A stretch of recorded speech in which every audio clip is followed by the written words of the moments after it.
പിതാവിൻ്റെയും പുത്രൻ്റെയും പരിശുദ്ധാത്മാവിൻ്റെയും നാമത്തിൽ ആമേൻ. എൻ്റെ പ്രിയപ്പെട്ടവരെ, ഇന്ന് ജൂലൈ മാസം 26 ഞായറാഴ്ച.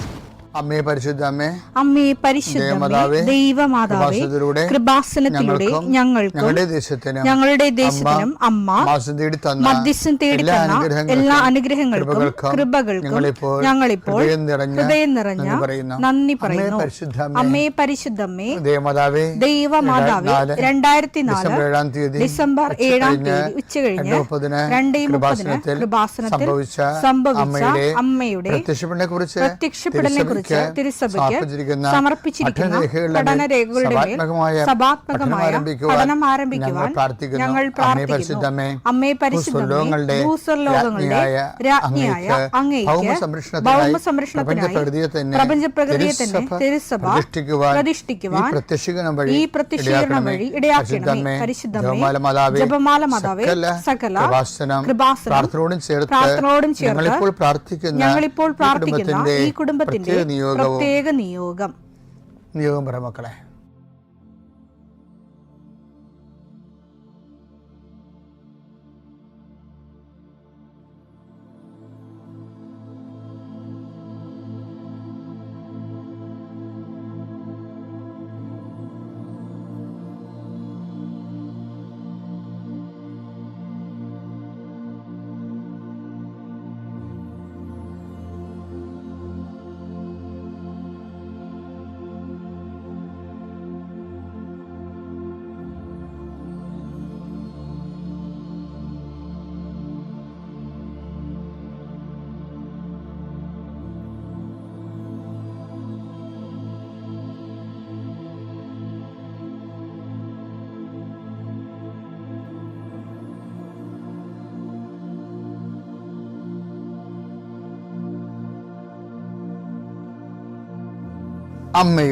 അമ്മയുടെ പ്രത്യക്ഷീകരണത്തിന്റെ ഈ അനുഗ്രഹവേളയിൽ ഞങ്ങൾക്ക് സാധിച്ചു തരുവാൻ കനിയണമേ.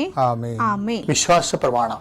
സർവശക്തനായ പിതാവും ആകാശത്തിന്റെയും ഭൂമിയുടെയും സൃഷ്ടാവുമായ ദൈവത്തിൽ ഞാൻ വിശ്വസിക്കുന്നു. അവിടുത്തെ ഏകപുത്രനും ഞങ്ങളുടെ കർത്താവുമായ ഈശോമിശിഹായിലും ഞാൻ വിശ്വസിക്കുന്നു. ഈ പുത്രൻ പരിശുദ്ധാത്മാവിനാൽ ഗർഭസ്ഥനായി കന്യകാമറിയത്തിൽ നിന്ന് പിറന്ന് പൊന്തിയോസ് പീലാത്തോസിന്റെ കാലത്ത് പീഡകൾ സഹിച്ച് കുരിശിൽ തറയ്ക്കപ്പെട്ട് മരിച്ച് അടക്കപ്പെട്ട് പാതാളങ്ങളിൽ ഇറങ്ങി മരിച്ചവരുടെ ഇടയിൽ നിന്ന് 3-ാം നാൾ ഉയർത്ത് സ്വർഗത്തിലേക്ക് എഴുന്നള്ളി സർവശക്തിയുള്ള പിതാവായ ദൈവത്തിന്റെ വലതുഭാഗത്തിരിക്കുന്നു. അവിടെ നിന്ന് ജീവിക്കുന്നവരെയും മരിച്ചവരെയും വിധിക്കുവാൻ വരുമെന്നും ഞാൻ വിശ്വസിക്കുന്നു. പരിശുദ്ധാത്മാവിലും ഞാൻ വിശ്വസിക്കുന്നു.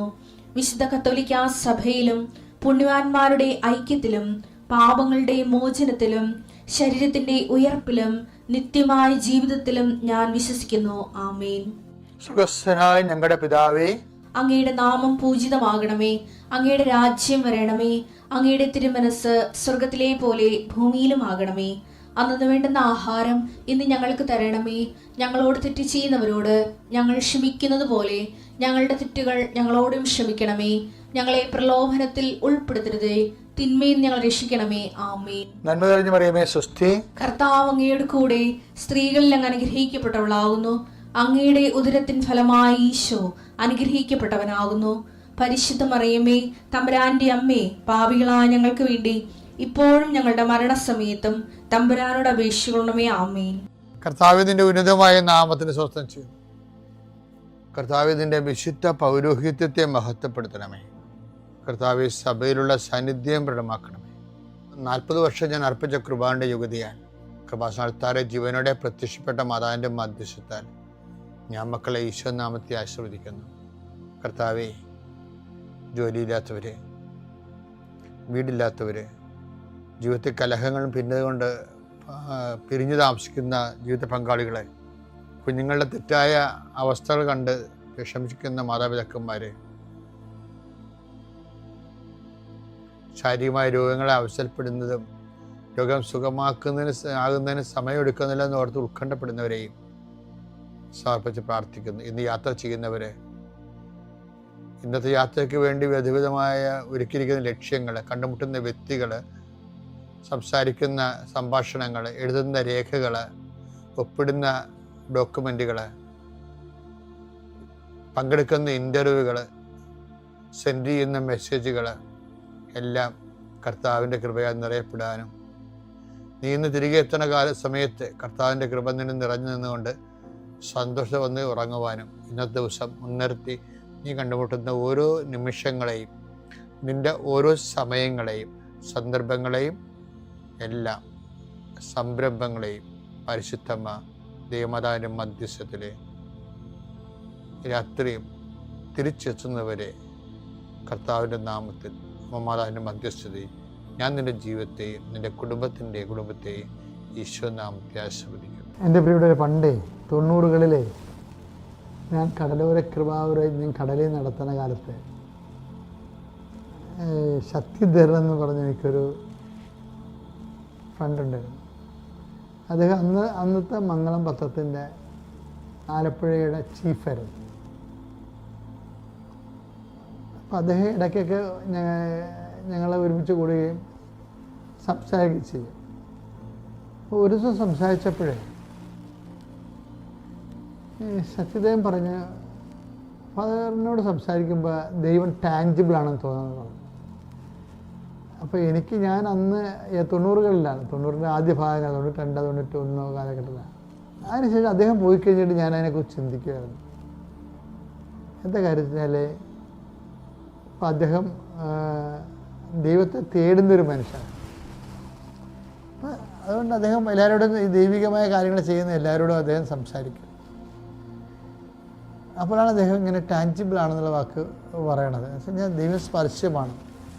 അപ്പോഴെനിക്കൊരു കാര്യം മനസ്സിലായിരുന്നു, സാധാരണ മനുഷ്യരായാലും ശരി, എലൈറ്റഡ് ആയിട്ടുള്ള ആൾക്കാരായാലും ശരി, അന്വേഷിക്കുന്നത് ദൈവത്തെയാണ്. ദൈവത്തെ എന്ത് അന്വേഷിക്കണേ? അനന്തമായ അജ്ഞാനമായ ദീപ്തിപൂരത്ത് അരുളുന്ന ഒരു അബ്സ്ട്രാക്റ്റ് പ്യുവർ ആക്ട് എന്ന് പറയുന്ന അങ്ങനെയുള്ള ഒരു ദൈവത്തെ അല്ല അന്വേഷിക്കുന്നത്, ടാഞ്ചിബിൾ ആയിട്ടുള്ള ദൈവത്തെ അന്വേഷിക്കുന്നത്. ശരിക്കും പറഞ്ഞാൽ ഞാൻ ഇന്ന് നിങ്ങളോടൊക്കെ ലളിതമായിട്ട് സംസാരിക്കുന്നില്ല പല കാര്യങ്ങളും, ദൈവിക കാര്യങ്ങൾ, ആത്മീയ കാര്യങ്ങളും. ആത്മീയ കാര്യങ്ങൾക്ക് വന്ന അബദ്ധങ്ങളെന്ന് പറയുന്നത്, ആത്മീയം എല്ലാ മതങ്ങളിലും ആത്മീയം കുറച്ച് പേരുടെ പണ്ഡിതന്മാരുടെ കൈകളിലായി. പരിസര കാലഘട്ടങ്ങൾ അങ്ങനെ വന്നായിരുന്നു. ദൈവം എന്ത് ചെയ്യണമെന്ന് ഈ പരിസര തീരുമാനിക്കുന്ന അവസ്ഥ വന്നു. അതിൻ്റെ തിരിച്ചടി എങ്ങനെ വരണത്? ദൈവത്തോട് അടുക്കാൻ വേണ്ടി മനുഷ്യൻ ചെയ്യുന്നത് എന്ത് ശരിയാണ്, എന്ത് തെറ്റാണെന്ന് വേറൊരു ഭാഗം, അത് ഒരു മനുഷ്യരാണേ. അതായത് ഈ മനുഷ്യനോട് പറയാൻ തുടങ്ങി. അപ്പം ഒരു കൂട്ടം മനുഷ്യർ അവർ മറ്റു മനുഷ്യരെ കാണുമ്പോൾ അങ്ങനെയല്ല ദൈവത്തോട് എടുക്കേണ്ടത്, ഇങ്ങനെയല്ല ചെയ്യേണ്ടതെന്നൊക്കെ പറഞ്ഞുകൊണ്ട് ദൈവത്തിനെ റിസർവ് ആക്കി കളഞ്ഞു. ഇത് ഇന്ത്യയിലും ഇതിൻ്റെ ഒരു വലിയ ഒരു സംഭവമുണ്ട്. അതായത് ഇതെല്ലാം ഇപ്പം നമ്മൾ തന്നെ അറിയത്തില്ല, ഇപ്പം ദൈവത്തിനെ അനുഭവിക്കുന്നതിന് വേണ്ടി അവർ ആത്മീയത സങ്കീർണമാക്കി കളയും. ആത്മീയ സങ്കീർണമാക്കുമ്പോൾ എന്ത് പറ്റുമെന്നറിയാം? ഗുരുക്കൾ മസ്റ്റാവും. ശിഷ്യന്മാർ അടിമകളാകും.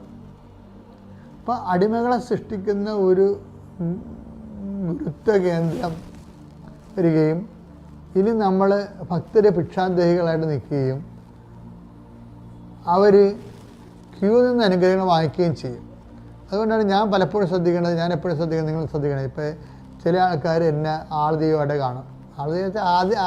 അറിവില്ലാത്തവർ, ചില ആൾക്കാർ അച്ഛൻ്റെ തന്നെ അനുഗ്രഹം മുഴുവൻ ഇരിക്കണമെന്ന് വിചാരിച്ചുകൊണ്ട് അച്ഛനെ കാണണമെന്ന് നടക്കും. അപ്പോൾ അച്ഛൻ അറിയാതെ ഒരു വിഗ്രഹമായിട്ട് മാറുകയാണ്.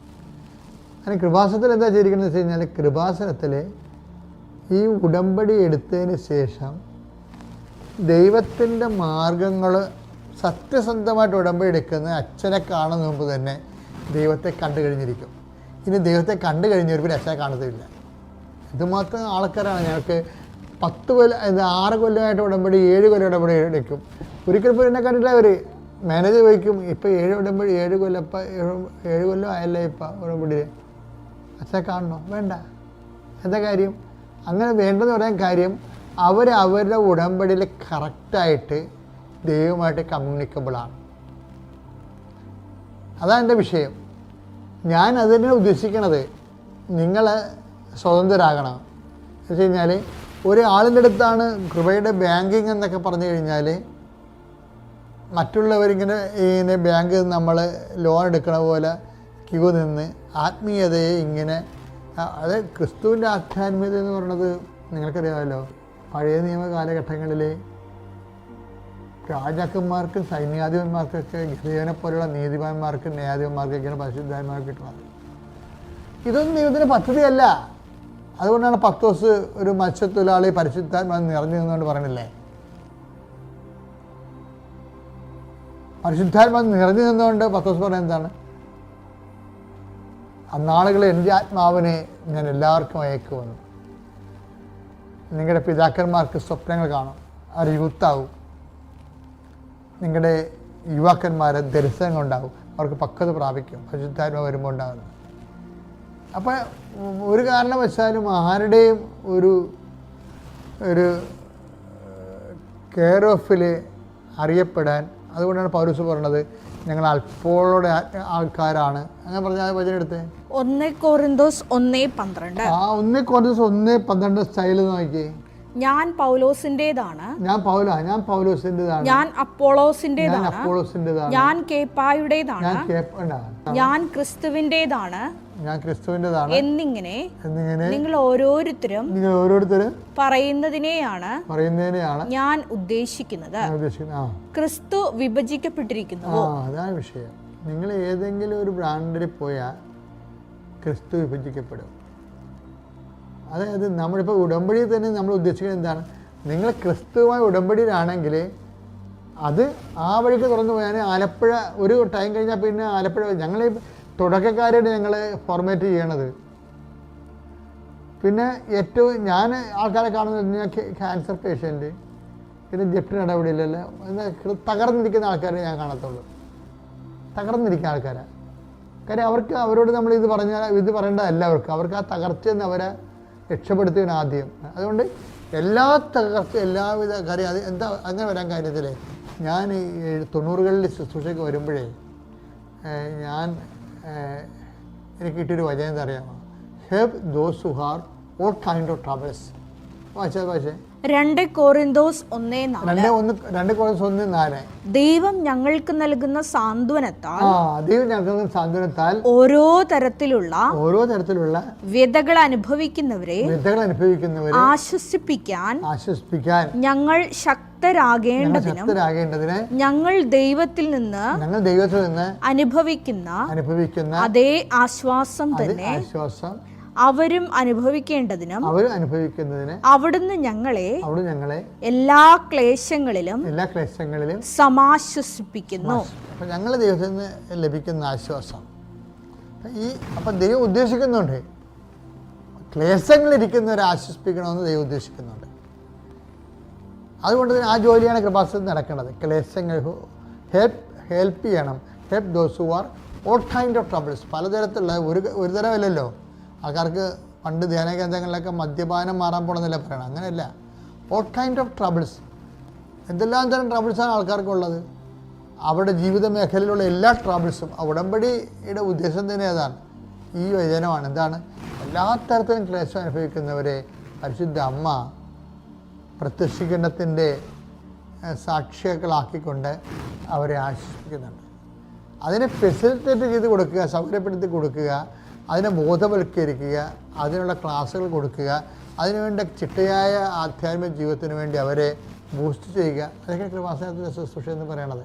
അപ്പോൾ ഇതിൻ്റെ കൂട്ടുവേലക്കാരാകാൻ ആഗ്രഹിക്കുന്നവർ, ദൈവവിളിയോടുകൂടി ഇതിൽ ശുശ്രൂഷിക്കാൻ ആഗ്രഹിക്കുന്നവർക്കുണ്ടെങ്കിൽ തീർച്ചയായിട്ടും അച്ഛനെ കോൺടാക്റ്റ് ചെയ്യാം.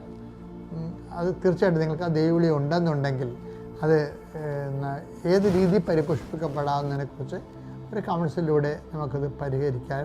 അതായത് എനിക്ക് എപ്പോഴും ഇഷ്ടമെന്ന് പറയണത്, ആയിരക്കണക്കിന് പ്രേക്ഷിത ലോകം മുഴുവനും കൃപാസനത്തിനുണ്ട്. അവർ അച്ഛന്മാരെ സിസ്റ്റേഴ്സ് ചെയ്യുന്നതിനേക്കാൾ മനോഹരമായി വെയിലും മഴയും കണ്ട് ഷാപ്പിലും ബാറിലും വരെ പോയി കൃപാസനം പത്രം കൊടുക്കുന്നുണ്ട്. മനസ്സിലായി? എന്നുവെച്ചാൽ അതവരുടെ അങ്ങനെയുള്ള അച്ചിട്ട് അഭിഷേകമുള്ള ആൾക്കാരെയാണ് ഞാൻ കൂടുതലായിട്ട്. അപ്പോൾ ആ രീതിയിൽ പ്രവർത്തിക്കാൻ താല്പര്യമുള്ളവർ അച്ഛനെ കോൺടാക്റ്റ് ചെയ്യാവുന്നതാണ്. പിതാവിൻ്റെയും പുത്രൻ്റെയും പരിശുദ്ധാത്മാവിൻ്റെ നാമത്തിൽ.